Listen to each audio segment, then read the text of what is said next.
Good morning, everyone. Good morning. I'd like to introduce Father Stanley Gomes.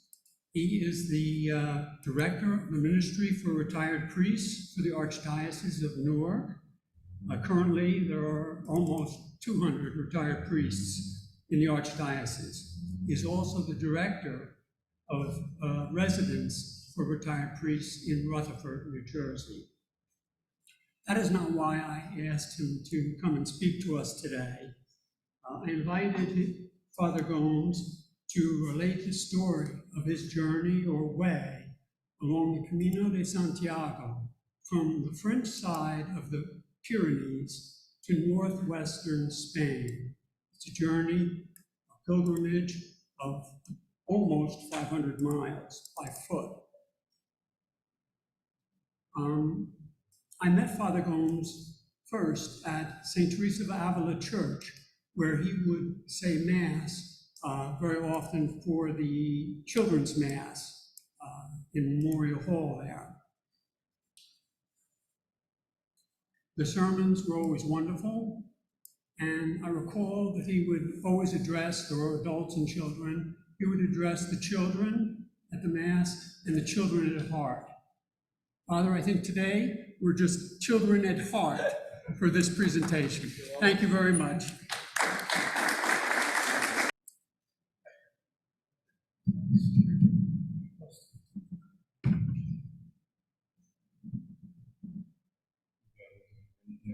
Good morning, everyone. Good morning. As they say during this Camino, buen camino, good walk.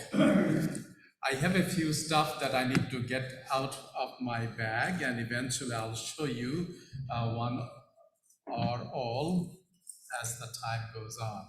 And then I will explain a few things bit by bit. And it's going to be very casual in one way, the other way just informative, and also hopefully some inspirational. And at the end, my hope will be we are always children in heart. Doesn't matter the age it go, wherever it is supposed to go, let it go. But as children, particularly children of one God who loves us so much, we need to keep that spirit up and be childlike, sometimes innocent, sometimes prudent, but at the same time with that vigorous spirit. That way, we not only become happy, but also the people around us can be happy through us. So that's the purpose for me. I think everybody has to have some kind of philosophy in life. I want to remain a child, but I also want to be grown up, but want to keep that childfulness in my heart and in my mind. But our life is always, as we reflect, is always about gratitude. Gratitude to God, our Creator, and then our family, the people who help us to be who we are, and then as everyday course of life, there are many other people who are in our lives. So Craig, thank you, Old Guard of Summit and Greater of this area, thank you, and also thank you for inviting me to be here and share this with you. But also thank you for being who you are. Oftentimes, we don't realize what a difference that we make just by being people of gratitude. The way to Santiago de Compostela in Galicia, Spain. Way. Life is a journey, and we are on a way. And there are many different ways that we realize this. And as we, whether we travel or not, as we grow in age and also in wisdom, as the scripture says, we continue to find that this way is an adventurous way, the way we call life, this life journey. But in this journey, we find possibilities, opportunities to make another way, to enjoy this bigger way. So people from the very beginning of time, no matter what kind of religion they belong to, what kind of philosophy or way of life they belong to, people had been making journey to a special place they may consider holy, sacred, special, memory-making, historic, or many other significance. Because of that, they want to be there, go there. And many of the people find a solace there, some sort of peace there, and a lot of people also find in that special place some sort of glimpse of holiness. And in the process, they also receive a chance to become holy, make other people holy. So we call those journey to those places in various traditions, religious and non-religious, a pilgrimage. Pilgrimage, most of the time we believe it or take it as a religious journey to that special place, to that holy place. But people may make as a philosophical journey pilgrimage as well. But the way to Santiago de Compostela in Galicia, Spain, is a journey of finding oneself, journey to be close to that person's faith. In this case, of course, this place, because Apostle Santiago or James, to his tomb, it is a Christian journey, but it can be considered by many, many ways. That's what I encounter. Santiago, Santiago, Saint Tiago or Saint James in English. Tiago is an old form of Spanish, also Galician, a little bit of Portuguese. So because in that area, northern Spain, Galician, Gallego language, as well as Old Castellano, Old Spanish, and then Portuguese are spoken. And so Tiago is a common word, common name from these three languages. So Saint Tiago or Saint James, the Apostle. Compostela, again, if we look for the root in Latin, we'll find camp and stella, the stars. Stars dancing over a camp. And based on that expression, it was named Compostela. And Galicia is a northwestern province of Spain, just a little north of Portugal. So this is where, since 900, people have been doing pilgrimages from different parts of Spain, as well as several parts of France, and then one part, the southern part of Portugal. So pilgrimage has a biblical and spiritual roots for this journey. For way to St. James, as I explained, from the Apostle St. James. Out of 12 apostles, St. James, there are two James. One is a greater James, the other one's lesser. Lesser doesn't mean by dignity any less. Perhaps he was shorter in stature, or perhaps people had long names those days because of so-and-so, son of so-and-so from that village, and so-and-so. So because of those long names, maybe his was a little shorter, that's why it was named lesser. But this James tradition says that he was the bishop of Jerusalem. So spiritual care for Jerusalem was his responsibility, his ministry. But as Jesus says, after his resurrection, before his ascension into heaven, go to the end of the world and proclaim the good news. So the people, the council, other apostles decided that James should go to Spain. So that's what he did. He went to Spain and proclaimed the good news. Legend says that as he was traveling around from west to east, he was very frustrated that the number that he was thinking that he would be able to convert was not happening. People of that Iberian Peninsula remained pagans, remained the way they used to in their former life. So he, in his frustrations one day, he fell asleep in the northeast side of Spain. a place called Zaragoza. So there, pious tradition says that Blessed Mother Mary, Mother of Jesus, appeared to him. Whether it was in a dream or as an apparition, it is very difficult to define. But the tradition says that it looked like real. She was standing on a pillar and encouraging James to continue proclaiming the gospel of Jesus Christ, her divine Son.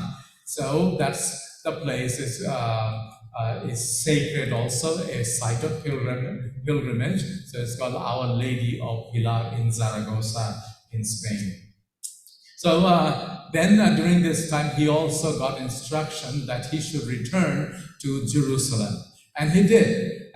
He had met with other apostles, other responsibilities that he did. And then during this time, still, Herod Agrippa, the king or responsible person for Palestine under the Roman Empire, was instructed to put down any kind of rebellion, any other insurrection by anyone, including this new sect called Followers of Christ.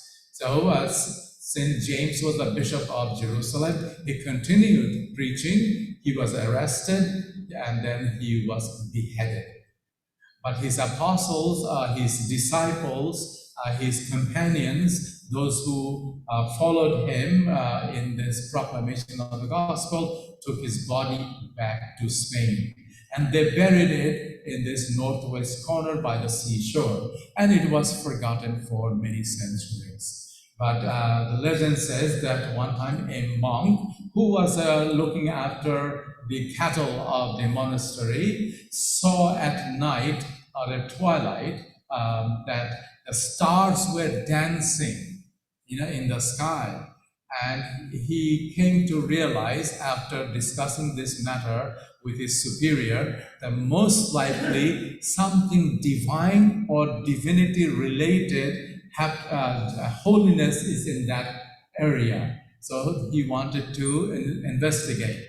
As they did, they found the tomb. And there are some writings there in ancient languages. So then the monastery, this is now 9th century, 800 some. So these monks, they deciphered the writings, and it was the tomb of Apostle Saint James or Santiago. So because of that, the place is called Santiago de Compostela, in the camp where the stars danced. So from that time on, people had been traveling to this holy site from different places. In that Camino de Santiago routes, there are about 12 different types of routes, some from the north of France, then some from Spain, and then one from the yellow map, that's Portugal. From there they go. People may choose any place. So now the question may come as, why do people go for pilgrimage? Maybe I should talk about myself first, then the others. I was almost 46 years old that time, so I thought I was in my mid-age. So I don't know whether it was a midlife crisis or midlife abundance. It could be either, but I felt that I should be grateful, thankful to my Creator, to my family and friends who made me who I was, who I am, and who I will be. So it is a time to express gratitude. Since the Spaniards, the French people, and as well as Portuguese people expressed their gratitude to their Creator and others, making a pilgrimage, and I decided to do this pilgrimage. After finishing my assignment at Seton Hall University that time, I was also used to come to St. Teresa's and Summit, and I had some time off. I was given 6 months off as a sabbatical. So what is a better way to spend that? And it takes about 4 weeks to 5 weeks to do this pilgrimage. So I decided that one. But why this Iberian Peninsula? That was another question for me. As we kind of understand when we go through midlife, whether it's a crisis or abundance, but we find a way to reflect who we are. And in that, I realized that the faith that I have received, Christian faith, it came from the Portuguese missionaries. So that's why my last name is Portuguese, but it doesn't go with my face. Portuguese missionaries went to different parts of the world, went to Brazil, that is the most well-known colony, Mozambique, and then in Asia, Macau, and then also in southwest corner of India, Goa, Damao area. From there, they also went to Bengal, and that's where my family comes from. It was West India and East India first, then it became West Bengal and East Pakistan. Later on, East Pakistan became Bangladesh. I don't want to go into the history, but because of these Portuguese missionaries in the 1600s, those who brought the Christian faith to Goa, in the southwest corner of India, and southeast corner, and then a little bit northeast corner of India in Bengal. So my gratitude goes to the Portuguese missionaries and to all missionaries, of course.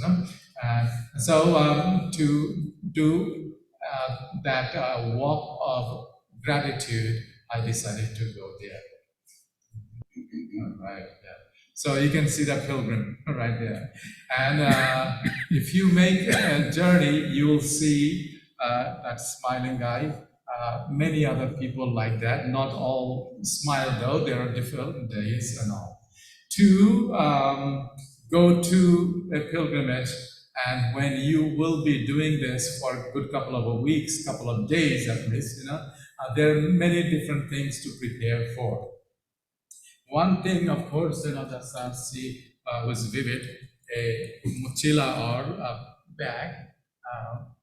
backpack that you need to carry all your belongings for next couple of days to couple of weeks. So that's why preparation is important. First, what you need to take.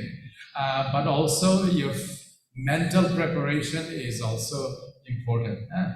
Mental, then physical. You need to be fit to walk every day.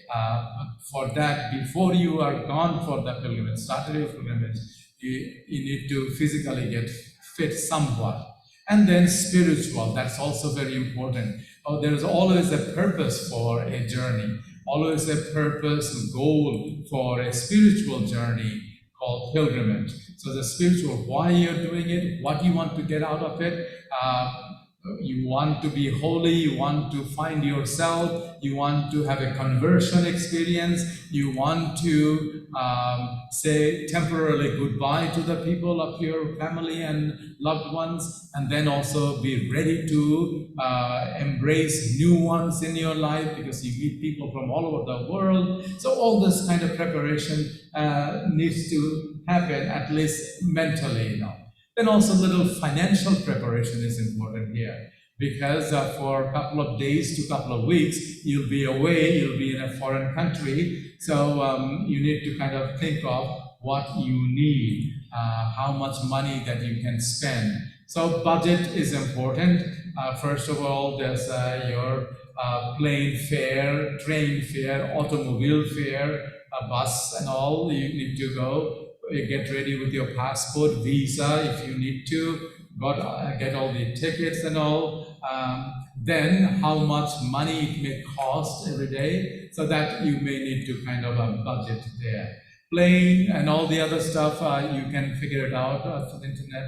But what the cost over there, main cost is like at the end of the day, you have to stay at a hotel, motel, or a refuge area where it may cost you 10 euros to 20 euros, and then hotels would be like a 30 to 50, 60 euros.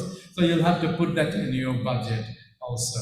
So at the end, like if you are doing like a 3 weeks journey, or even a month-long journey, it's a couple of thousand euros may cost you. So for that, you need the preparation also. And then also, as I mentioned, like with a spiritual mental preparation, you will be meeting people from all over the world. So you need to have like an openness to them. People will be saying hello to you. You may have to say hello back to others. And then you'll be walking together, journeying together and all.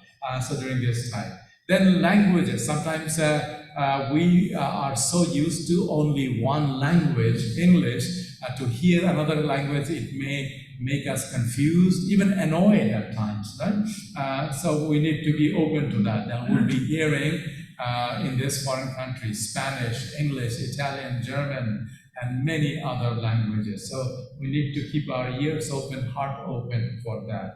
And then of course, through that, the people will come, the culture of the world. We need to be ready for it, and it is a great fruit of that.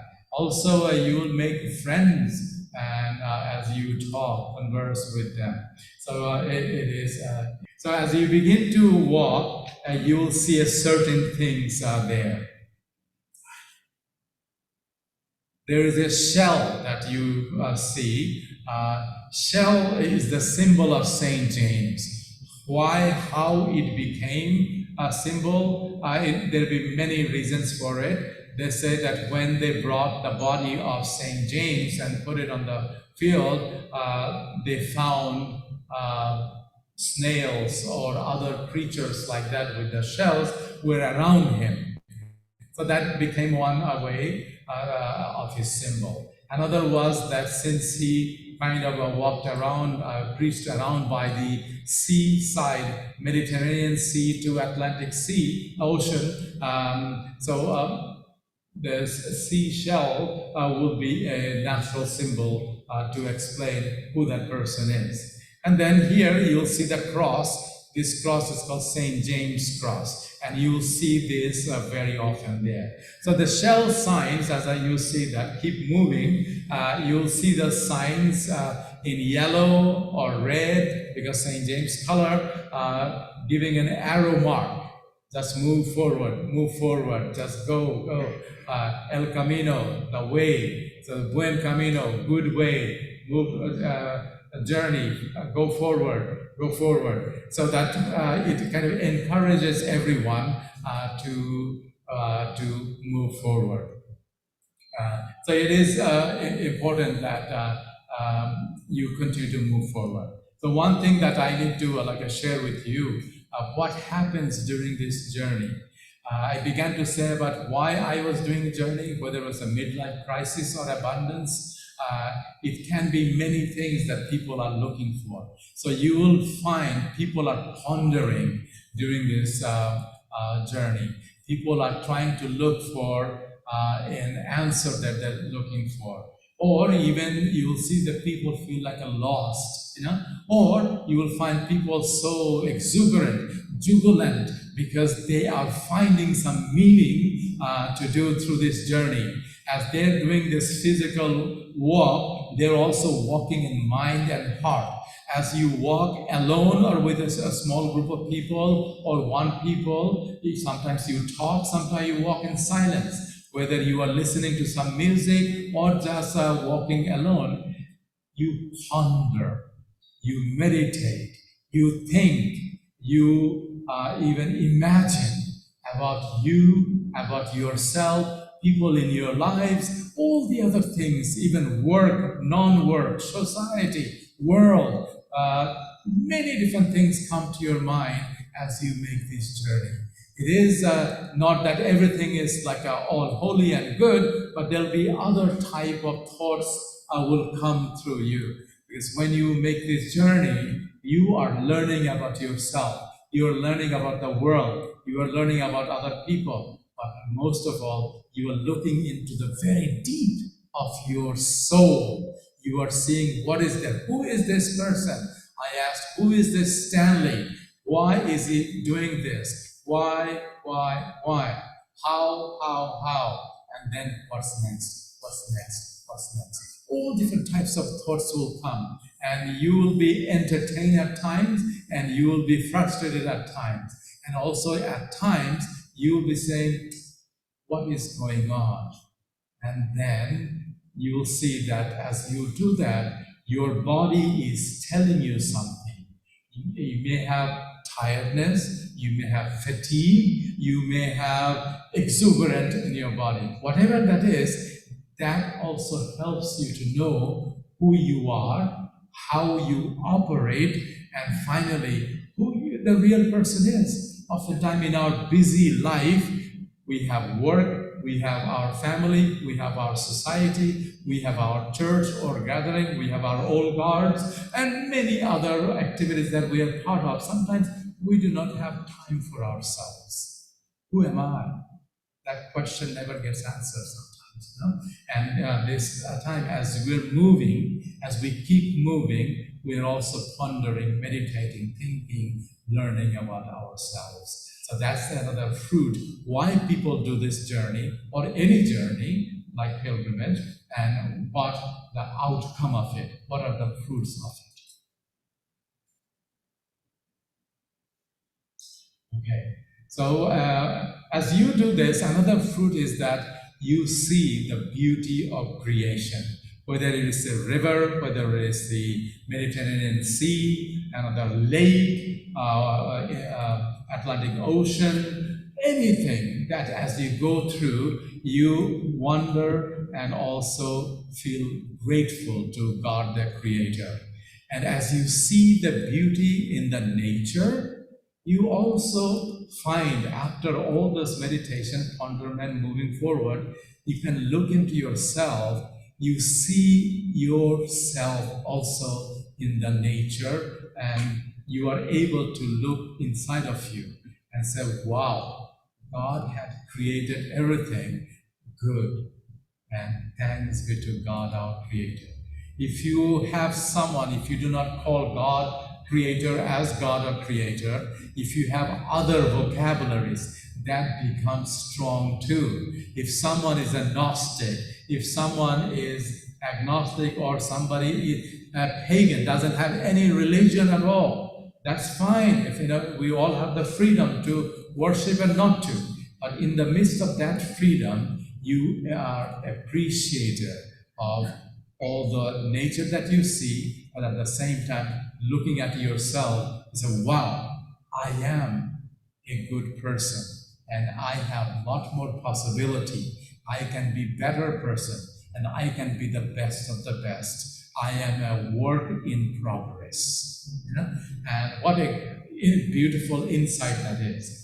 But as you go through this, you also see that God-given talents or creator-given talents, gifts, skills are used to shape the world. The roads were made, edifices were created and built, bridges were constructed, rivers were given a path, people were able to fish and find a livelihood. You go to the fields and see how people cultivate those, and God's gift of seeds are taken, sprouts, and then given new life is given. You see the fruits, you see the crops, you see the flowers, you see man-made things, edifices to buildings, to beautiful palaces, to villages, simplicity, and many others. You continue to observe, you feel part of it, and you become grateful. I mean, I can just share with you that one of the greatest gifts that I received during this Camino, that I became a grateful person to God and to other people in my life. Then as you kind of move forward, you experience something different. In the morning, your stomach growls, right? You need to eat. What do you eat? Here in America, we have super abundance of stuff.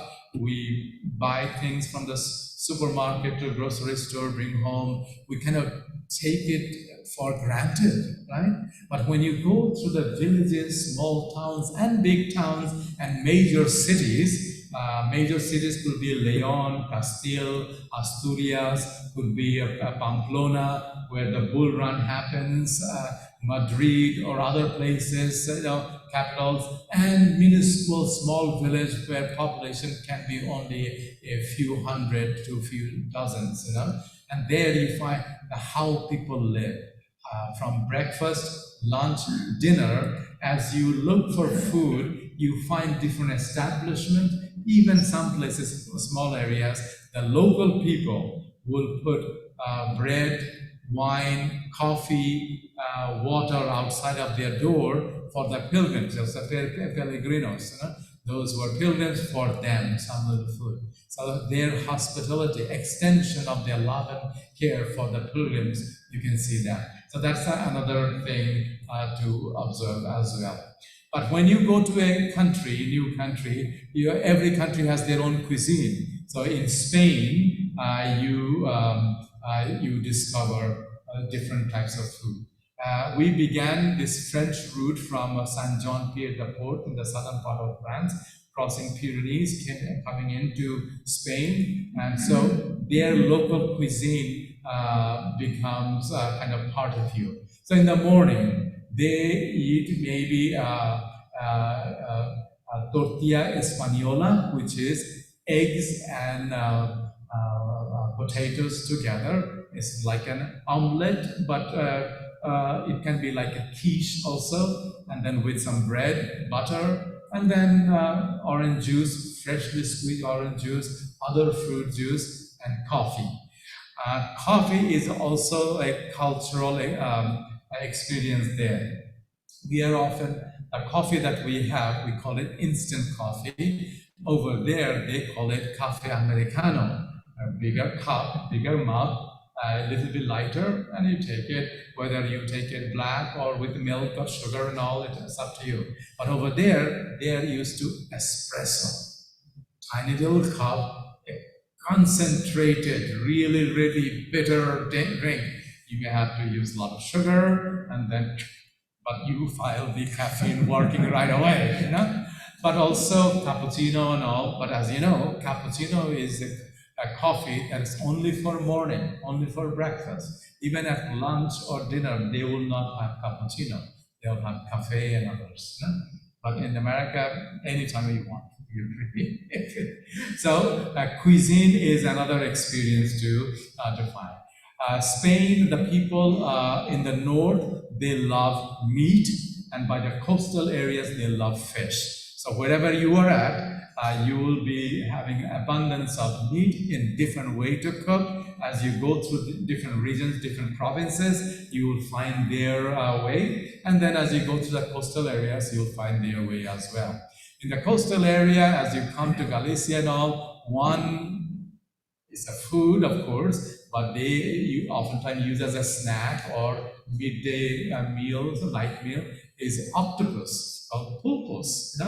And octopus boiled or broiled, and then cut in small pieces. On top of that, they'll put some real olive oil and extra virgin olive oil, and then some paprika on top of it, little spread of salt, and with a toothpick, you eat it, and any time of the day. And you'll see pretty much everybody is eating that. And then bread. If you love bread, also, of course, as we age gracefully, we are told to cut down bread and related things. But over there, so many different types of bread that every bread is different and all are delicious. So temptation is there, but you kind of manage yourself. So as I said, like as you move on, you experience people, you experience nature, and also you experience man-made edifices, beauty in that buildings and other edifices, other construction they have done, and also different types of food and Spain is also known for wine. So there's many wineries that you'll pass through. And then sometimes if it is the grape harvest time, you can taste a little bit, pick one or two, nobody will mind. Because by the road, they know that pilgrims will pick a few, but that's fine. But more interior of the garden or the orchard is the real grapes to make wine. So as you go through region to region, province to province, small town, big towns, villages, you will find their very own wine. And they will say, hey, Pellegrino, try this one. This is Pilgrim, try this wine. It's the best in Spain. And of course, with a gentleness and all, with a smile, if you're able to drink, you drink. And if you are not able to, or you avoid any alcohol, just decline politely. Yeah? No gracias, no thank you. Okay. I know that you may have some questions and all. I'm just giving the general perspective from my very heart. So where are we going? We are going to the tomb of Saint James. The pilgrims venerate the apostles' remains in the cathedral. So they are in the basement of the cathedral. It's a very beautiful way to get in there. So people, that's the first stop they do, go, and before the remains of the apostles, they venerate, they give thanks, they say a prayer. There are some pilgrims' prayers there, and then if they're asking for something through the intercession of this apostle, Saint James, they ask that, or if they received any benefit, received any answer to their prayers, they give thanks. As they walk, pilgrims may have a walking stick, they may leave it there, or any other things they think is important, they live there as sign of gratitude.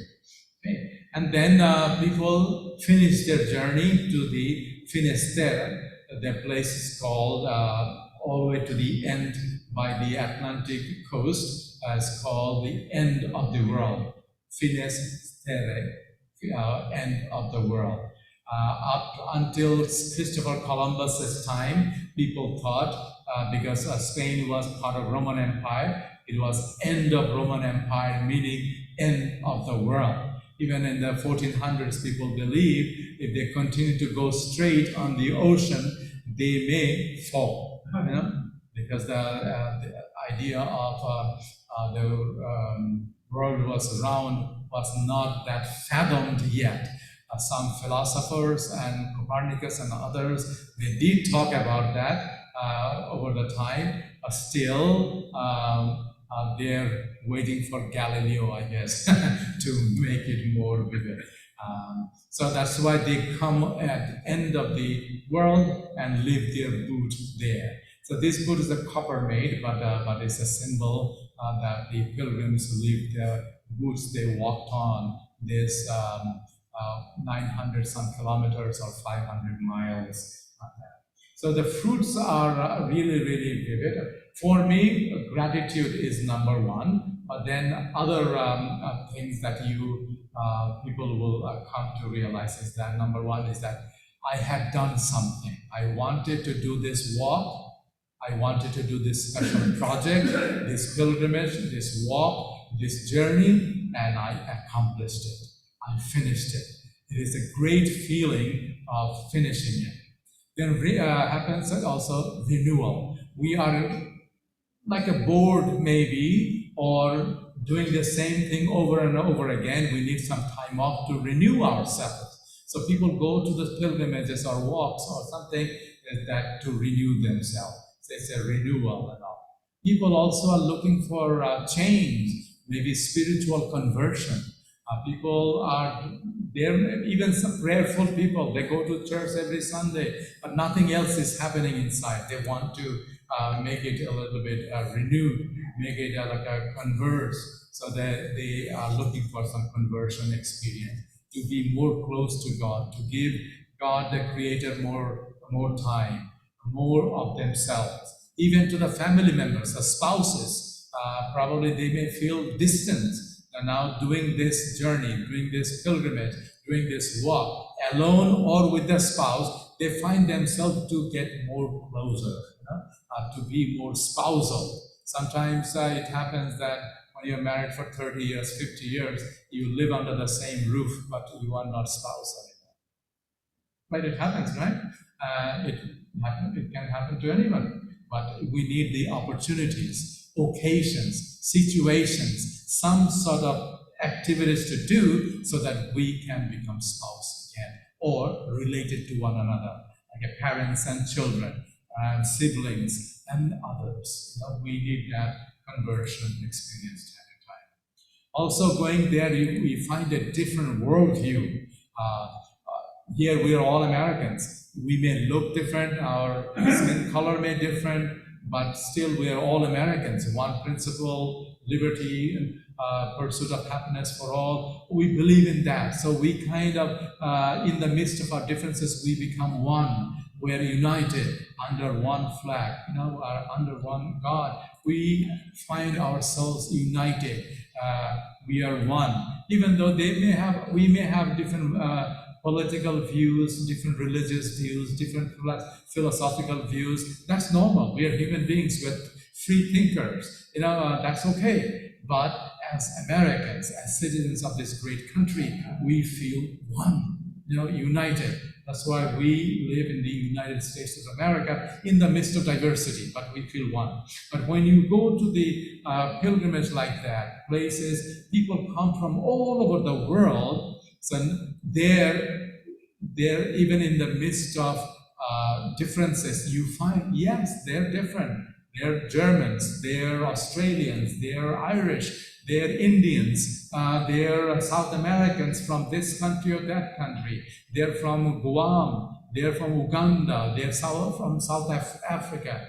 It's not only that difference in countries, but also difference in understanding of the world. As you converse with them, whether in the place where you're staying for the night, where you are having a breakfast with or dinner with, because pilgrims together, anybody can sit at any table. So there you talk, you get to learn about themselves. So in the midst of this worldview, also I found it common bond. We are doing the same thing. We are doing a pilgrimage. We are doing El Camino. We're doing a journey, even though purposes could be different. Why? That answer can be given in different ways. But we could find oneness. We are going to St. James's tomb. Whether we are Christians or not Christian, practicing or not practicing, doesn't matter. What other religion? People are doing it. Even non-Christians do this pilgrimage too. Going to the tomb of the apostle. But they do it because they want to find themselves, discover themselves. So different worldview, diverse, but one. That also fun. Then we find new friends as we are walking, and then we find that as we walk together, many common bonds among ourselves, and then we become friends.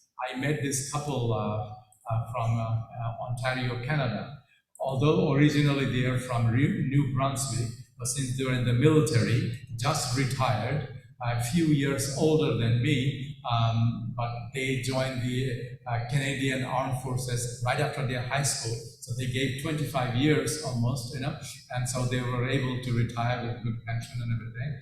And I was almost non-prepared physically, and they helped me how to prepare well, even how to carry the backpack, putting the weights in both sides, and then also how to put your hands in the sides to feel less weighted, all those things. And then with this kind of stuff, if your arms are kind of tired, your shoulders are tired, you can put your arms around like this, and then a little tilt, and then as you walk with a rhythm, like a military people, like you're marching, and you feel lighter.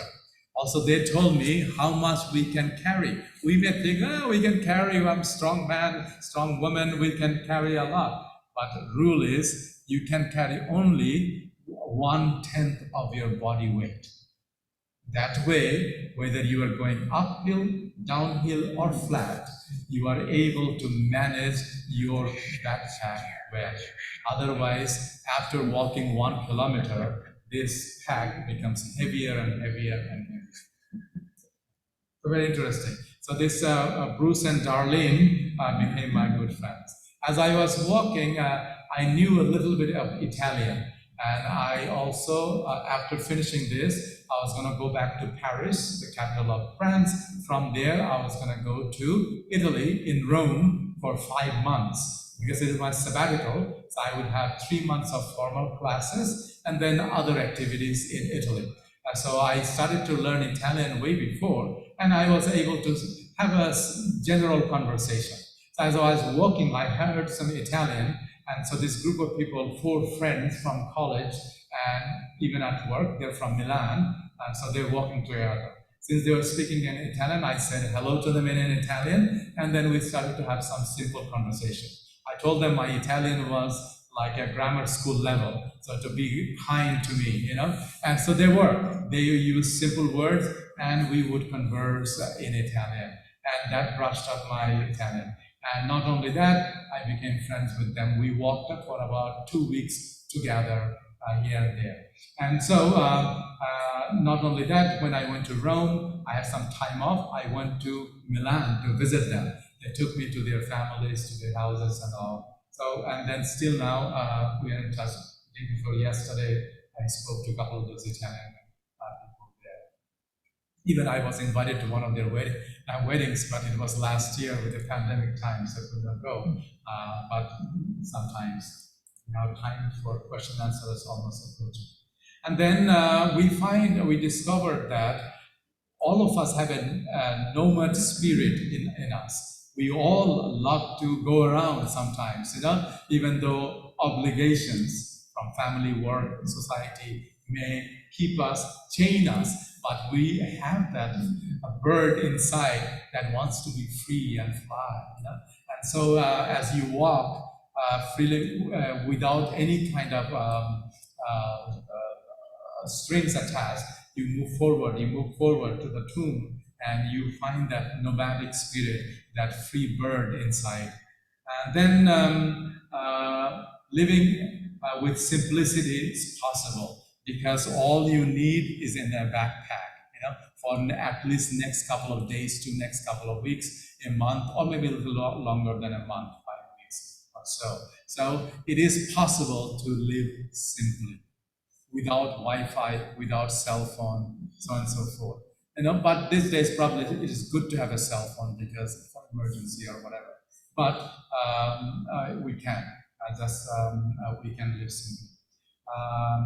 And then as you do it, you find that the desire to do it again. So I have that, and I'm grateful, more and more grateful for every day I pass. I'm able to breathe in the air that God has given, getting to know people from different parts of the society, and I'm grateful today. I'm grateful to be with you. So gratitude never ends, and to express that gratitude, whether it's in El Camino in Santiago de Compostela or someplace else, that doesn't have to be in Spain. Our El Camino may be just our local someplace, If we go to the cemetery even sometimes, our hearts filled with sadness and joy, and also with gratitude for the people who have gone before us, whether family members or members of our society. So that's a site for Pilgrim too.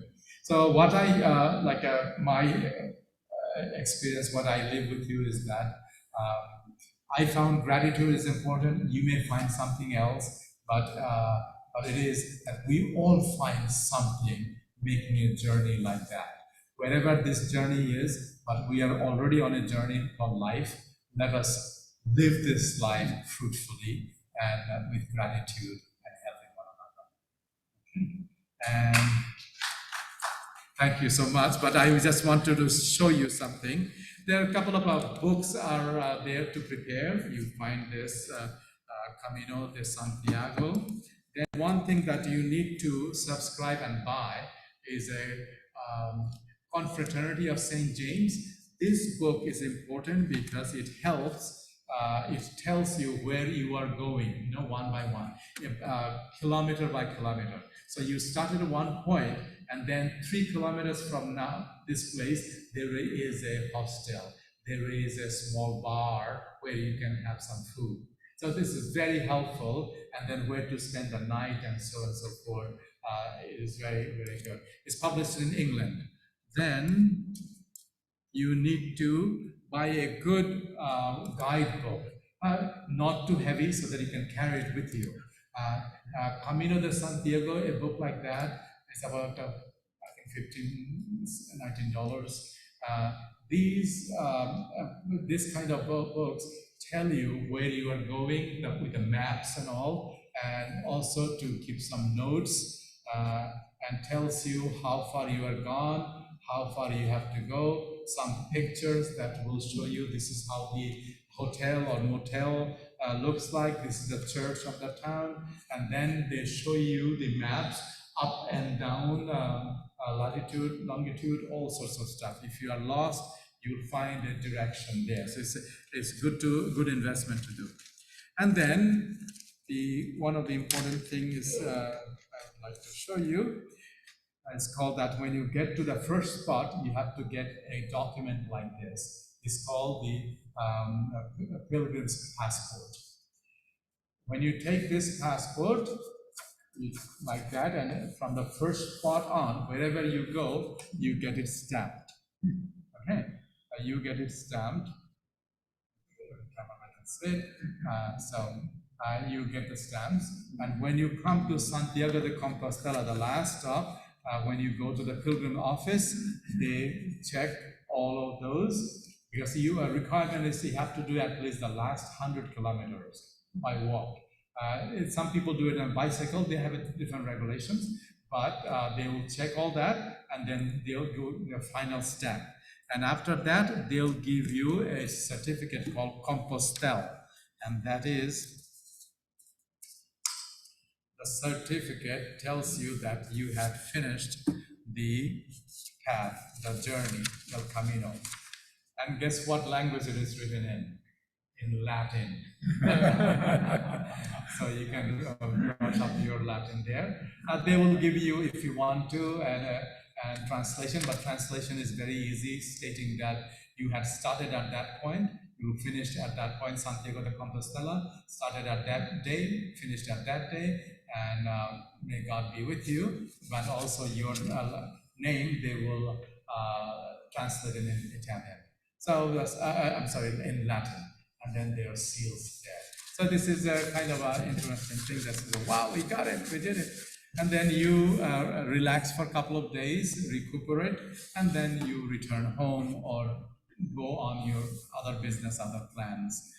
My plan was to go to Paris a couple of days with my relatives, then to go to Rome and begin my sabbatical again. So that's my personal journey of El Camino. You may have some questions. I may answer. I hope I have answered.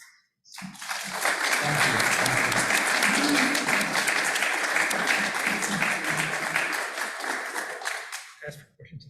Okay, anyone have questions online? No? Anybody from the audience? Yeah. What time of the year do you recommend you go there, and balancing temperature and, I guess, the crowds? The question is, when is the best time or to you to do this pilgrimage? This pilgrimage can be done year-long, but what's your endurance? Most common time, as you know, in Europe, the people take vacation the month of August. So that's the busiest time. So June, July, August, September, these months are busy. These are the times all the hotels, motels, albergue, places to stay, refuge, then the restaurants, bars, they are open for the pilgrimage. When we say bar, it doesn't sound like pub like ours here. It means it is a place to eat and drink can be anything, water to alcohol, any time of the day, including coffee. But a lot of people, those who do not take heat that much, so they may take March, April, May. But it's the springtime, it rains, particularly in Galicia province. It's almost like Ireland, it rains every day. The Celtic people were there, so you'll find a lot of Irish influence there in this north part of Spain.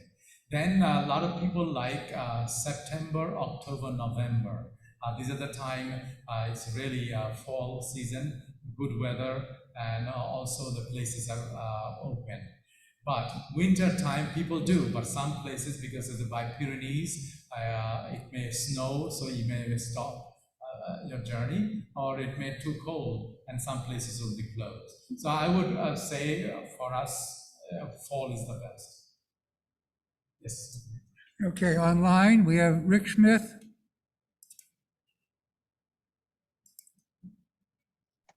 Okay, thank you, Father. Very inspirational talk. Fascinating story. Just a couple quick questions. Number one, what happens with the medical emergencies, while on El Camino? Are the small towns able to deal with those type of situations? And then secondly, I assume you've seen the movie called The Way with Martin Sheen. And your thoughts on that? I recommend that to our group if they haven't seen that movie. Thank you.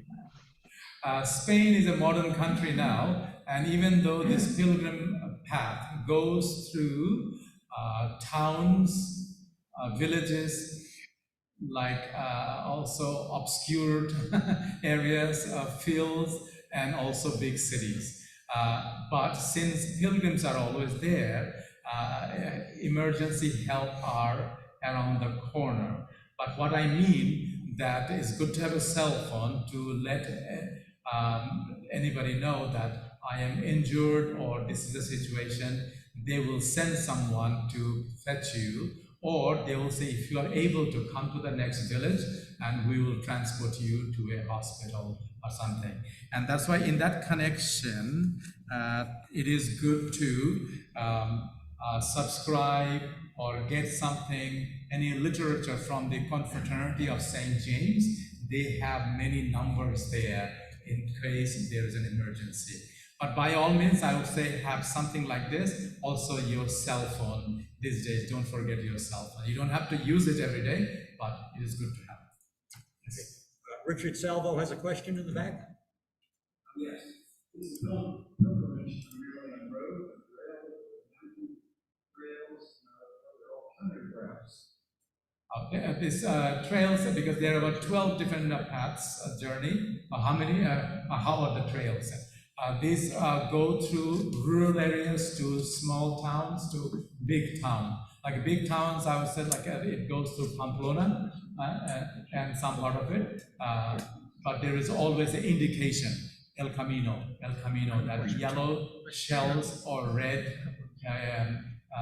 mark are there, arrow mark to follow that. So we are asked always to stay within those parameters so that you are not off track.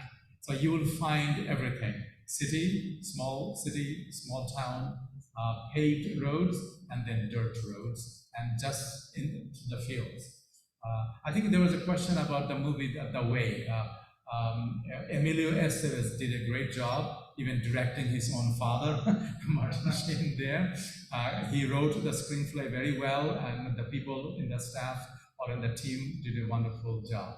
One of my inspiration was that watching that movie, as well as going to a conference where they were the speakers. The father and son duo gave a nice talk about that. They dwelt on their own personal experience and then later on talked about the movie, but the movie was always helpful, and you find all those characters and few more. Anyone online? Nope. Okay, Mitch?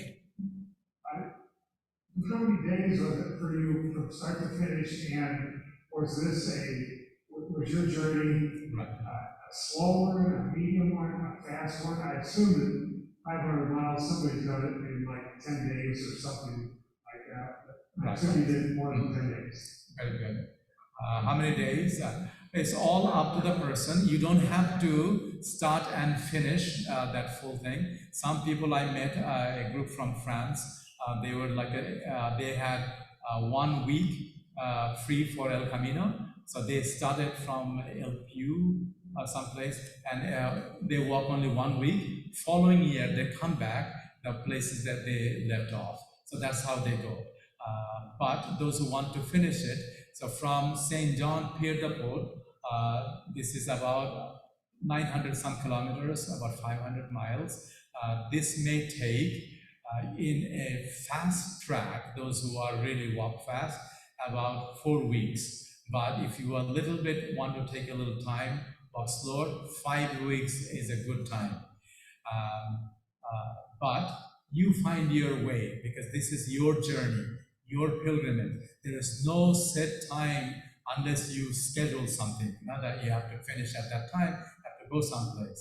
You can take your time, walk slow and all, but a booklet like that will help you that if you're going slow, how many kilometers that you have to walk to get to a place for food and to shelter.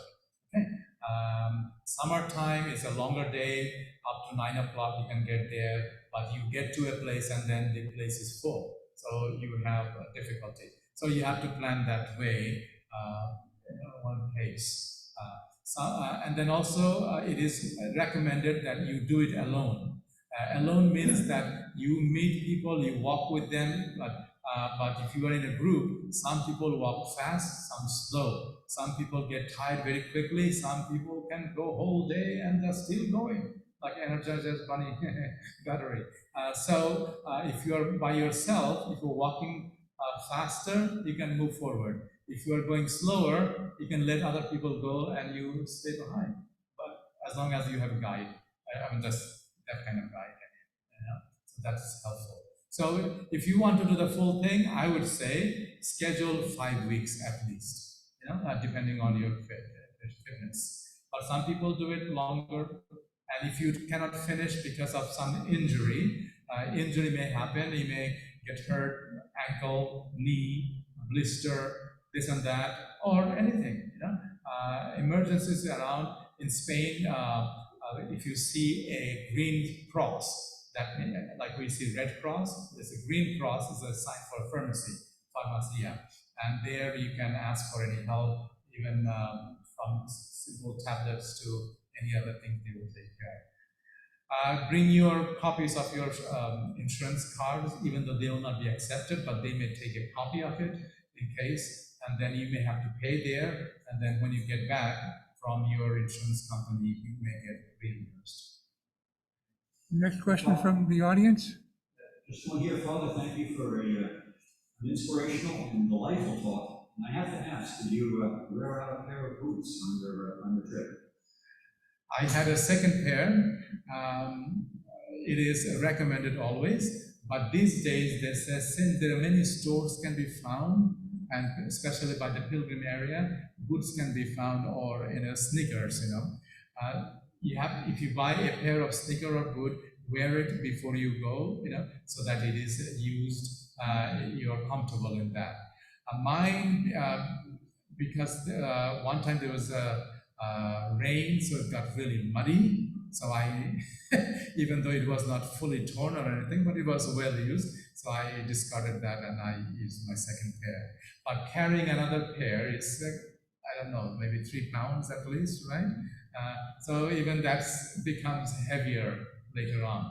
My military friend says, well, you do whatever you have to do, but lighter is the better. But then as I went through, any major town that you go through, go to a store, and then if you need something, buy. In terms of that, what kind of clothes do you need to wear? If you are walking during the summertime, sports clothes, meaning that shorts, undergarments, and t-shirts that can be washed by hand, rinsed, and get dry quickly. And then when you are sweating, so that it doesn't really feel awkward and uncomfortable. You need to have that. And when you have something in the back, and the backpack, your back gets sweaty, so that may make you very uncomfortable. Springtime and fall time, you may want to have something to protect you from the weather, whether it's cold or rain. You need to have a poncho for rain. Now, they also recommend a light umbrella because of the sun. You get burned very quickly, especially your backside, and shoulder, and it burns. Even I'm a brown-skinned guy. I got burned so badly that I felt like, oh, something is tearing my skin off. So I like that. First, I want to thank you for a wonderful presentation, and a great trip, and a wonderful story, and thank you for sharing the inspiration. The closest thing that comes to my mind, I used to do a lot of backpacking and hiking when I was in my years when I was more in shape. And the analog on the East Coast is the Appalachian Trail. Yes.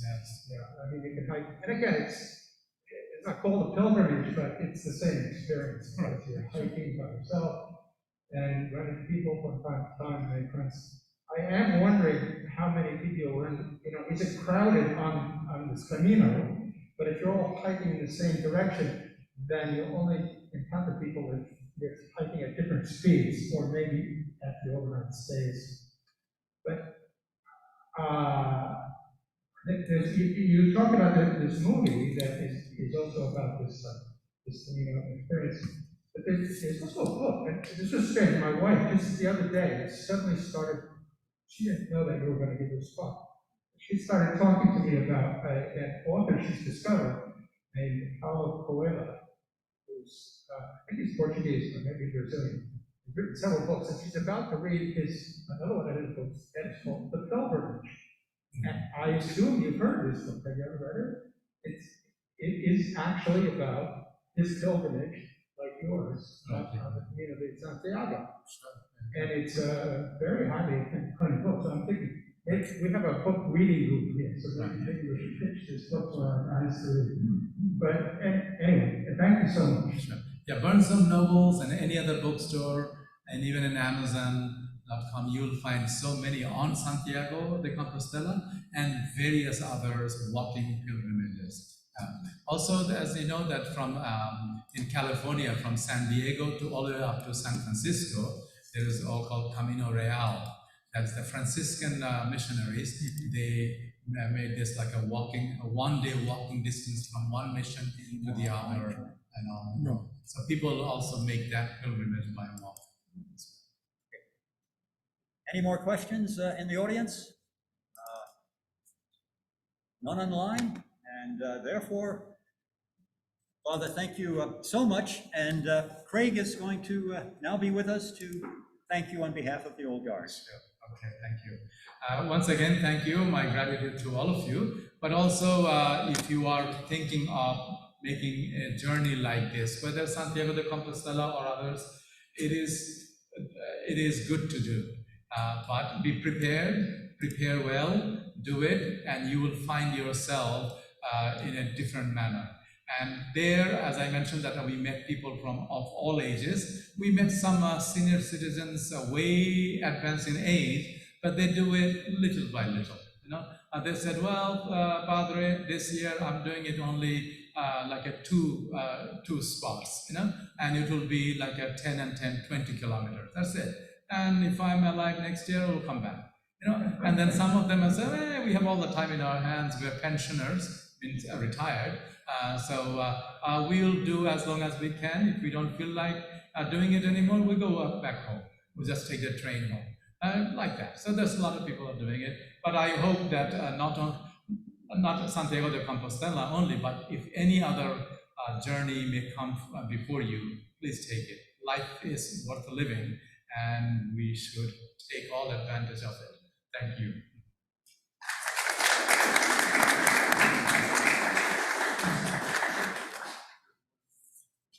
Father, I'd like to present you with, in gratitude for coming here today, certificate of appreciation from the Seminole Guard. But first, just a little background to the certificate and the Old Guard. The Old Guard was founded in December 1930. Summit, around the turn of the century, that's early 1900s, was really the capital of orchid production and distribution in the United States, in the entire United States. And so the Old Guard selected the orchid to be the logo on its certificate of appreciation and for its letterhead and everything. So today, even though orchids are not in production and distribution Summit, it remains the logo for the Summit Olgar. Thank you so much. And one other way is the Olgard salute.